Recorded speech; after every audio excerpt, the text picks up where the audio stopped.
ICE hits the streets, a first-hand look at how federal agents track down immigration targets in Texas. So this morning we were looking for a male Honduran national, approximately 35 years old. From pre-dawn briefings to doorstep arrests, we take you on a behind-the-scenes look at ICE as they carry out their daily mission. We focus primarily on people who pose public safety threats, means that by their very presence in the community, they're likely to cause harm. Hi friends, this is Yami Virgin with Sinclair Broadcasting in San Antonio, Texas, and this is another edition of Immigration Crisis, the fight for the southern border.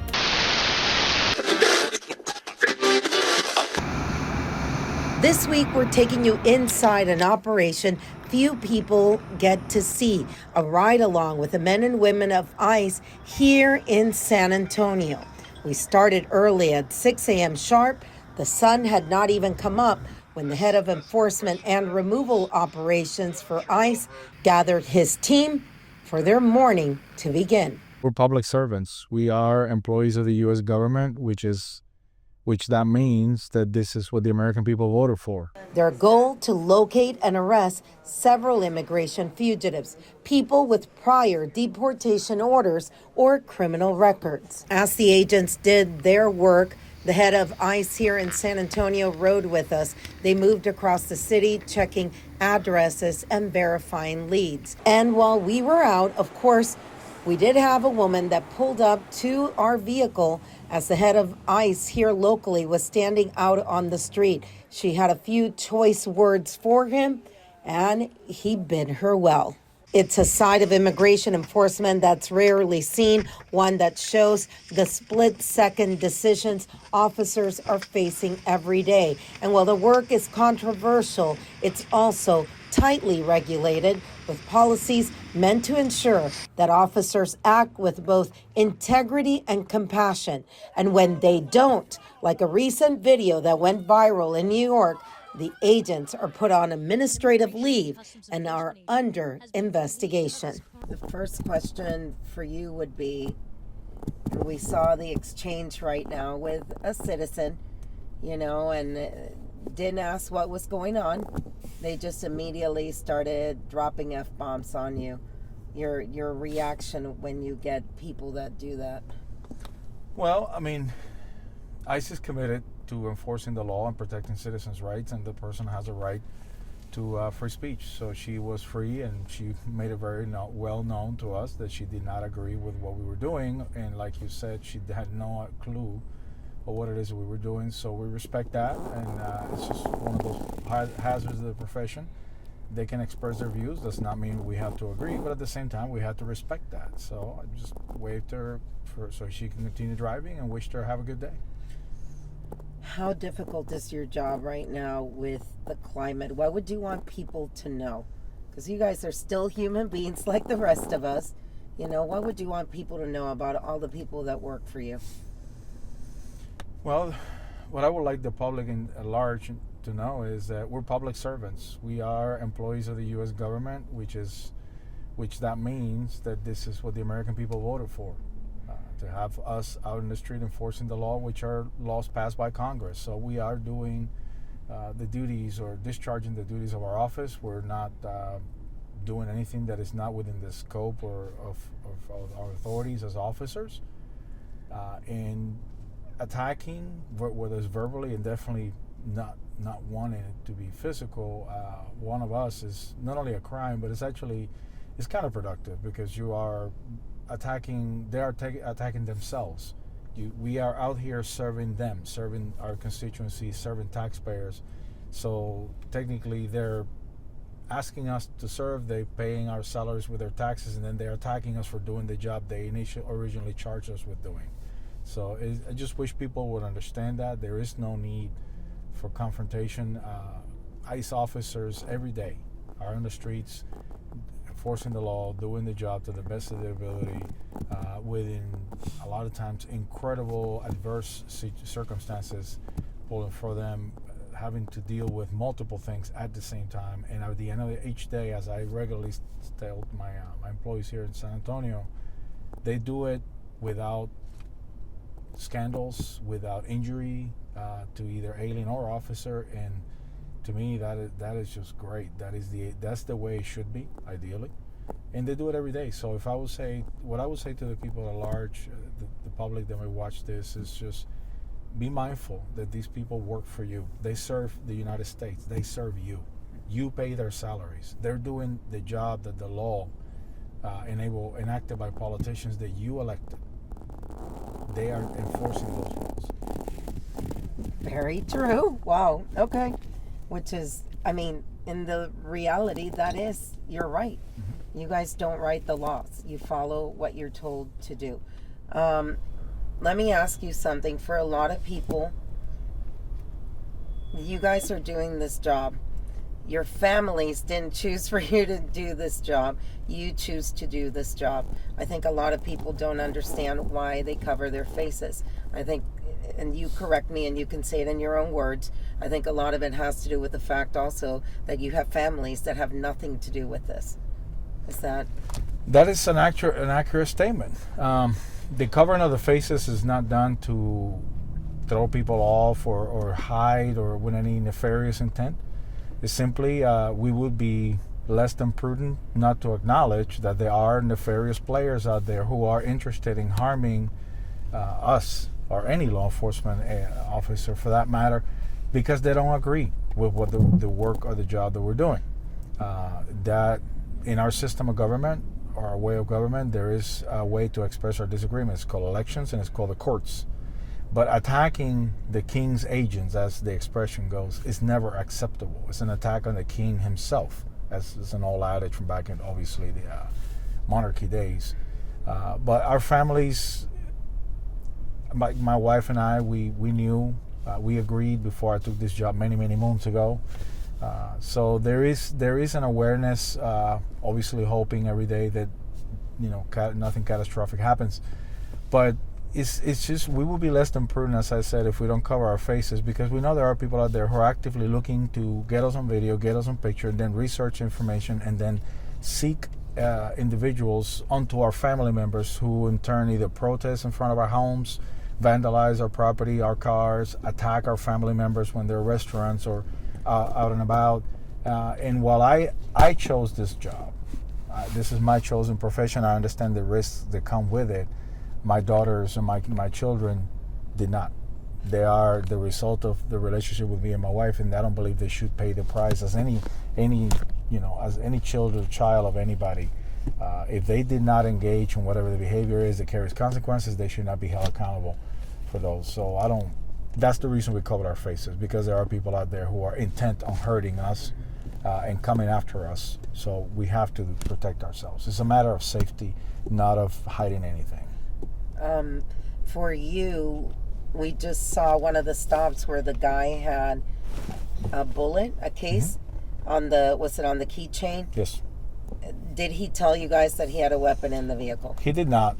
And while that is not a crime on its own or in itself, it is a matter of courtesy. I'm a police officer. I'm a federal agent.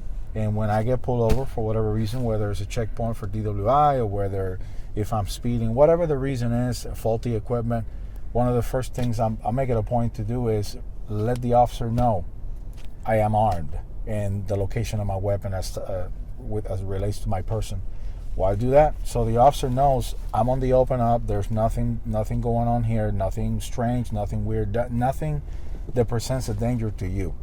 So at that point, the officer becomes aware. He then instructs what he wants me to do. Reach for your documents, or why are you carrying a weapon, or are you licensed? Yes, I am. No, yes, no, whatever the question is. And then as he wants me to reach for, let's say documents, registration, which is often in the glove compartment of cars, then he can say, reach over slowly, and I can engage in dialogue. And all of it is to ensure the officer that I don't pose a threat to him or her. And I definitely, by letting him or her know that, then they can relax a little bit, and then the whole situation does not pose a threat to me either, because again, there's nothing going on that the officer needs to be on his sensor needs to be on hyper alert for that. How many people are you picking up today? We don't. Every day is a it's a dynamic situation, so we don't know the final numbers. This morning, in our interaction here, we're picked up already 4 individuals, and the reasons vary. So far, this is the result of collaborative effort with Department of Public Safety. As you know, there are traffic laws that must be follow or adhere to by drivers when they're driving a cargo vehicle or the sort. One of those laws is real ID. So when you're driving a vehicle that requires you to have certain certifications or licenses, and it requires you to have a real ID issue document by the state, and you don't have it, that in itself is a violation. Then the police officer will interact with you, and as they determine that there may be a possibility, because ICE work collaboratively with them, we're always in the area, so we respond. Number one, to support the officer, make sure there's safety in the encounter, and then we step in, review, see if there's any possibility of the person being here illegally and warranting detention. And then at that point, after the state is done with their procedures and whether they're going to issue an infraction or take the person into custody, then we step in and basically process the person, whether we take him into custody or lodge a detainer for a later date to pick him or her up and then process him for removal.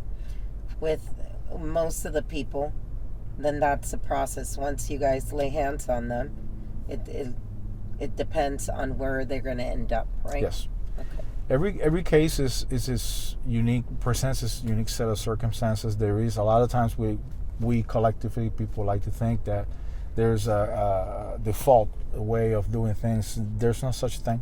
Every person brings with him or her a unique set of circumstances, from who they are to medical conditions to criminal backgrounds to nationality, and there's a lot of aspects that must be considered.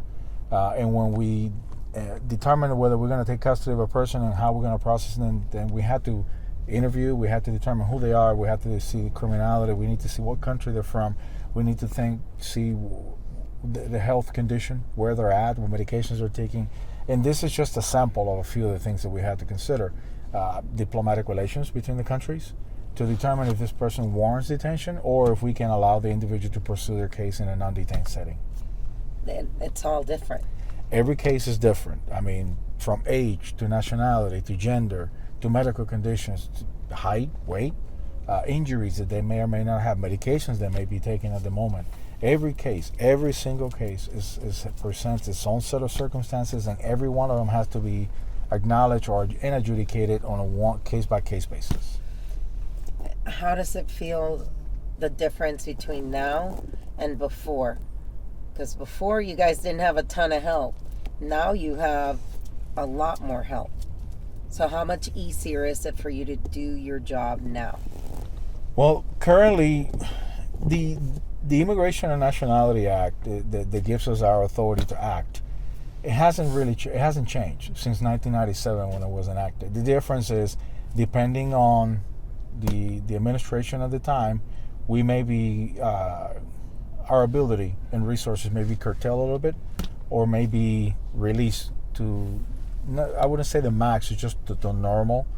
But by what I mean by that is, for example, during previous administrations, we all heard things like terminology like enforcement priorities, where we can arrest only these people, whatnot. Every administration has that right. They can say, within the broad scope of the INA, we want to focus on this area here, or in that area, and this set of individuals. Now, the current administration removed all that and basically allowed us to enforce the whole scope of the Immigration and Nationality Act. So basically, we prioritize public safety threats, national security threats, individuals who undermine our border control effort, present a danger to the public.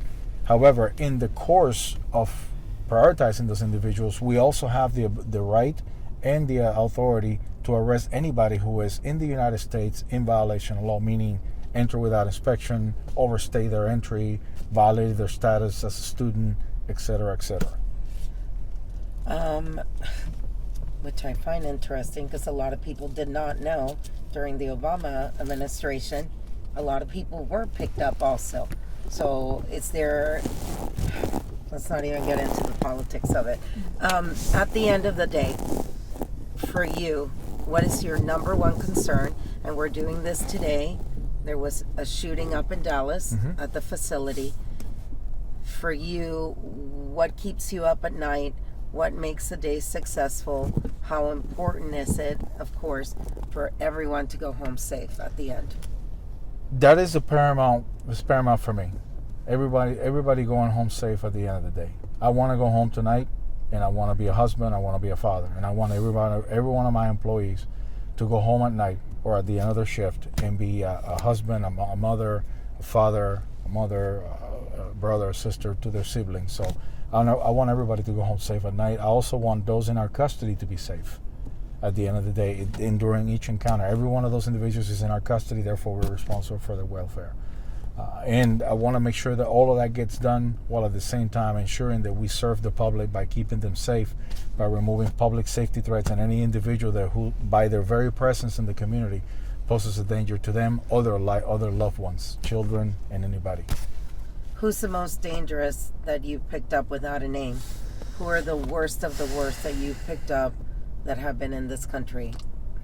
Well, I mean, I'll share with you too. One reason, it was 2 days ago. We picked up an individual who, citizen of Mexico, who escaped from Mexican jail back in 2011, charged with murder. And we found him here in San Antonio. So apparently he's been roaming the land and mingling with the civilian folks, the community, for all those years. Very inconspicuous too. So we encountered him. We took him into custody. So here we have a murderer in the community, living amongst us, right? And then a few years back, we arrested a gentleman from Venezuela, right around the time that Mr. Maduro became the president of Venezuela.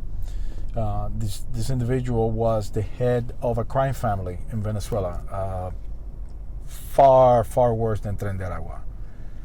And he was the crime family was known for one of those, you challenge them or you, whatever the reason, they'll cut you up in little pieces. So he was arrested. We arrested him here for an immigration violation, but he had a criminal background, which included, of course, murder, racketeering, cartel activity, and weapons trafficking. So we took him into custody and we effected a removal to Venezuela, and surprisingly enough, the Maduro administration was in complete agreement with having him brought back. So we effected the deportation, but yeah, we encountered him. Do you need to pick that up? Yeah, Excellent calling. No, it's okay. Go ahead. Oh, Lance said to give him a call. When you have the opposite, because we'll have people like someone that's a murderer, and then you'll have someone that's a mom with a family here who's married to a U.S. citizen. When you have to do those, talk to me about that. Well, like I said, every case presents its own set of circumstances. Contrary to popular belief, if I may digress a little bit, always the claim, right? We're arresting grandma, whatever. We don't do that. But we do take in consideration the case in itself, the merits of the case. Who is this person? What is their criminal background? How long they've been here? What is their familial relationship, children, spouse, whatnot? And then we go from there. Depends, among other things, her health condition, availability of bed space, the type of case, how quickly, the country, the diplomatic relations, and everything else. And if whatever is more advantageous for the enforcement of the law, and also taking into consideration the individual's situation, then we act on that. If we have to take the person into custody, the parent, then we coordinate with the family to make sure the children are cared for. They're not just turning over to any complete stranger. And then we take the person into custody.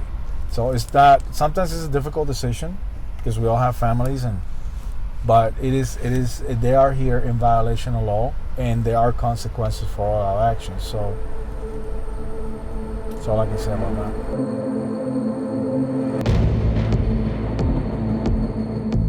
Our thanks to the men and women of ICE, those who do their job with integrity and compassion, and who don't cross the line. Friends, that's all for this edition of Immigration Crisis, the Fight for the Southern Border. I'm Yami Virgin for Sinclair Broadcasting in San Antonio, Texas, where we continue to be the eyes and ears of the southern border. Until next time.